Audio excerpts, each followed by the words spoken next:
Hi friends, night డిన్నర్లోకి pesarattu upma with పల్లి chutney అండి.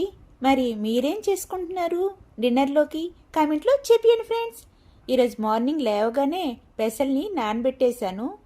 అవి ఈవినింగ్ టైంలోన మిక్సీ చేసుకుంటున్నానండి. పెసల్ని బాగా వాష్ చేసేసాను. అందులోకి జీలకర్ర, తర్వాత పచ్చిమిరపకాయలు, అల్లం, వెల్లుల్లి వాటికి సరిపడినంత వేసుకొని అందులో కొంచెంగా వాటర్ యాడ్ చేసి మిక్సీ చేసుకుంటున్నానండి. మిక్సీ చేసుకున్నాను. అది 2 వాయిలుగా ప్రిపేర్ చేసుకున్నాను కదా. మొదటి వాయి అయితే గ్రైండ్ చేసేసాను. గ్రైండ్ చేసేసి ఒక బౌల్లోకి వేసేసాను. ఆ విధంగానే రెండో వాయి కూడా వేసుకొని రెండో ట్రిప్ కూడాను మిక్సీ చేసేసానండి. అందులోకి వేసుకొని బాగా మిక్స్ చేసుకుంటున్నాను.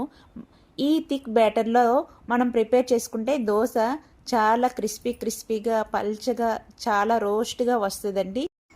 ఆ తర్వాత పెసరెట్ ఉప్మా కాంబినేషన్లోన పల్లీ చట్నీ, అది కూడా మా వారి స్టైల్లో చూపించేస్తాను, చూసేయండి ఫ్రెండ్స్.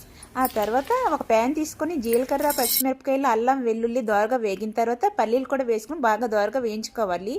ఒక మిక్సీ జార్లోన పుట్నాలు, తర్వాత చింతపండు వేసుకొని అందులోకి ఫ్రై చేసుకునేవి కూడా వేసుకొని కొంచెం వాటికి తగినంత సాల్ట్, కొంచెం వాటరు యాడ్ చేసి మిక్సీ చేసుకున్నానండి. మిక్సీ చేసుకొని ఈ విధంగా ప్రిపేర్ అయ్యింది. ఇప్పుడు ఇందులోకి తాలింపు వేసుకుంటున్నాను. నాకైతే పల్చని చట్నీ అంటే ఇష్టమని పల్చగా ప్రిపేర్ చేసుకున్నాను. తాలింపుకి ఒక ప్యాన్ తీసుకొని అందులో ఆయిల్ వేసుకొని ఆవాలు, జీలకర్ర, మినపప్పు, ఎండుమిరపకాయలు, మీ దగ్గర కరివేపాకు ఉంటే కరివేపాకు కూడా వేసుకొని తాలింపు వేస్తే చాలా టేస్టీగా పల్లీ చట్నీ రెడీ అయిపోయిందండి.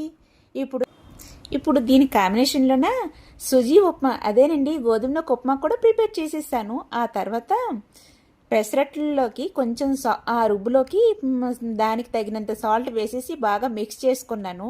ఈ లోపల ఒకవైపు ప్యాన్ కూడా పెట్టేశాను. ఇలా సౌండ్ వచ్చినంత వరకు హీట్ ఎక్కించుకోవాలి.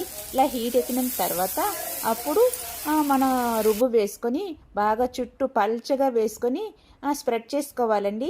అందులోన ఆనియన్స్ చిన్న ముక్కలుగా కట్ చేసుకొని వేసుకుంటే, దాని మీద ఉప్మా వేస్తాం కాబట్టి నేను కొంచెం తక్కువగానే వేశాను. ఉప్మా లేకపోతే మాత్రం చాలా ఎక్కువగా వేసుకుంటే చాలా టేస్టీగా వస్తుందండి.